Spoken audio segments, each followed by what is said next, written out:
Well, we're one step closer to pulling the heart out of the old farm truck here. Got the hood off. Just spraying some lubricant on a few things. These old engines are pretty easy to pull. Hopefully I'm not going to cause myself any harm by saying that.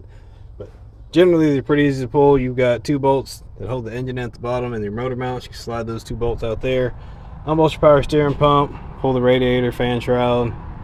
And undo a little bit of wiring back near the distributor. And a little bit down here where the starter is. And that's really about it, other than the transmission mount in the back. So should be pretty straightforward. Shouldn't be too terrible. I'm gonna go ahead and get started. Set up the time lapse. We're gonna pull this out so I can go into the other truck.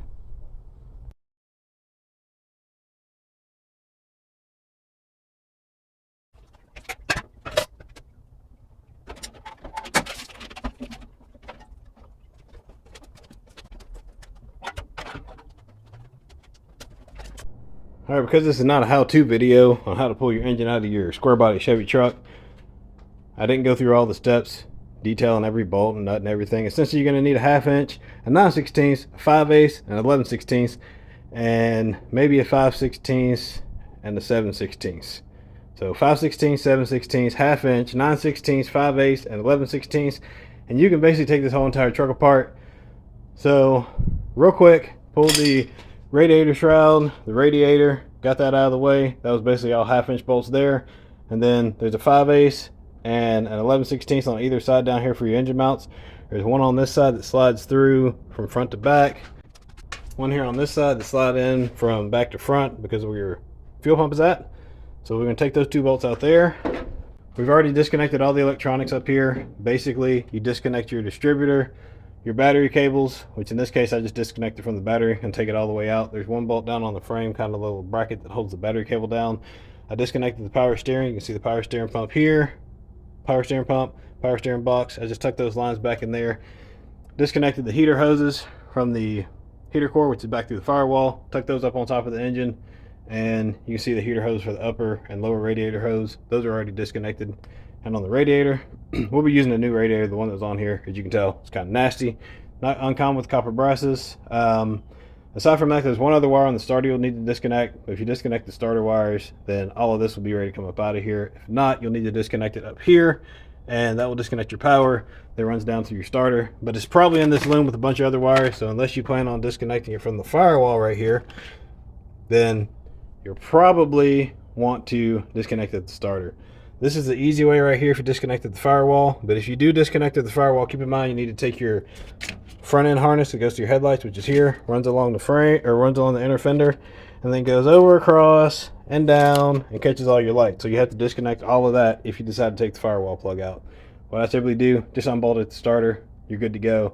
One plug at the distributor, that's it. Now, in some cases, you may have a wire for the temp sensor, which is right here. You're just going to unplug that off the side of the engine. Plain and simple there. Unplug that, get it out of this little plastic holder that it's stuck in, and just drape it back there, and it'll be out of your way. Underneath the truck, back at the rear end, 7/16, we'll take both of those little loop-de-loops loose. Get your drive shaft loose. You can see that right there. This is a long bed, so it has a carrier bearing, which is in the middle. That's a 5/8 and an 11/16 there. And then from there, following up to the back of the transmission, you can slide your drive shaft out. And then there are 1 or 2 bolts, depending on what type of transmission mount you have.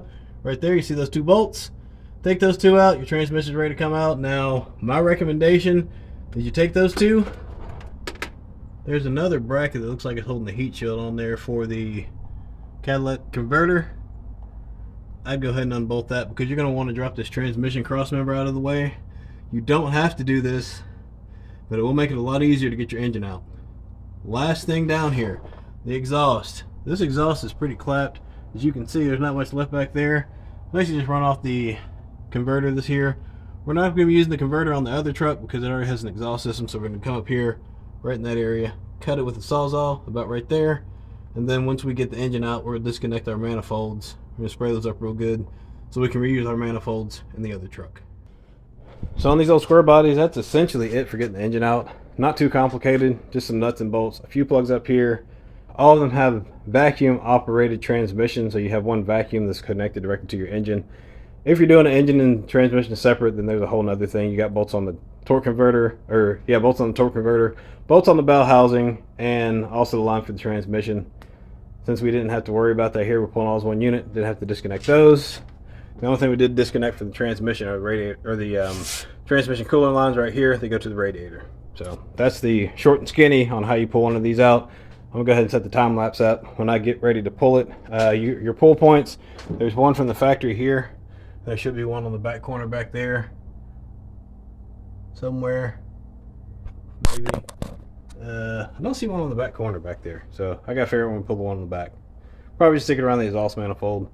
Basically just take a chain down around the bottom of the manifold. You can pick it up that way. They typically don't break. These are not leaking, so they should be in good shape. Hopefully I'll be able to get those bolts loose when it comes time to unbolt them, so I don't have to do anything fancy with the exhaust on the next vehicle.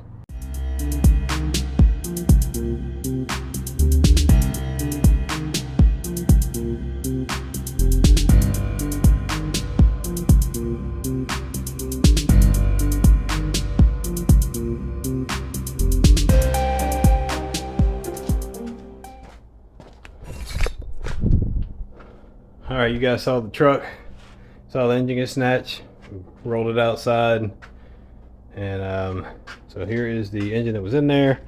Don't know if this is 305 or 350, really don't know. Not gonna make too much of a difference for the truck's going in. It ran decent. I think that the carburetor may need some adjustment, but the fuel that was in that fuel jug was really nasty. I didn't realize that, so it's probably why it was running so crappy. Probably had a bunch of contaminants and maybe some water or something like that. So I have to replace the fuel filter up here on the front of these quadra jets. It's up here in the front right there. But aside from that, doesn't look too bad. Doesn't look too bad at all. It's all complete. All the accessories and everything are on there, so that's cool. Pulled the fan off because it was getting in the way when I had to get the motor all the way up, or engine and transmission all the way up, just so I didn't damage the fan since it seemed to work fine. Long shaft, turbo 350 hydromatic, or turbo hydromatic 350. Long shaft there. Transmission seemed to shift fine when it was in another truck, so we'll just go ahead and run it. The old Fram oil filter. I'd say this oil is probably pretty nasty. I'm sure it needs an oil change. Let's see how bad it looks. It's actually not too bad. I've seen worse. Definitely seen worse. Really not too oily or anything. I think what I'm gonna do is just probably just blow it off. I was going to clean it up and paint it, but I think we're probably going to swap valve covers out later, and I may just paint the top of the block in the truck. I don't think I'm going to go through and paint everything now. I think we'll make that something we'll do later. Thought about it, but I don't know. Maybe I'll clean up some brake clean. We'll just do a quick spray bomb job on it. May just leave it at that. Manifolds look to be maybe the same as in the other truck. I'm not 100% sure. I think this comes up at an angle, and I think the other one came up straight. I know this one's a little bit further forward, but I'll double check that on the other truck. If those manifolds don't work, as far as line up with this pipe, I'll probably just weld this pipe into the pipe that's on there and just do it that way, because that's going to be a whole lot easier. So probably what I'm going to do, she didn't have any exhaust leaks. It actually was really quiet running, so I may not disturb any of the exhaust on here. Anyway, let's see. Go out here and take a look at the victim. So here's the truck. Engine and transmission are out. Basically unplugged, unbolted everything. Didn't destroy anything. So if somebody needs a disc brake swap for their C10 or parts for their square body, all that stuff's still here. I did take the jack though, because the jack's in good shape.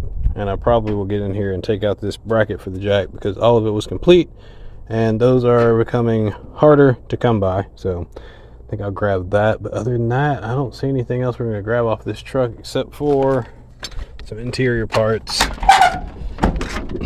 Basically the door panels. This door panel, one on the other side over there. That door panel there. Anyway, I'll probably list this thing for sale. Let somebody come by what's left, see if they can use it.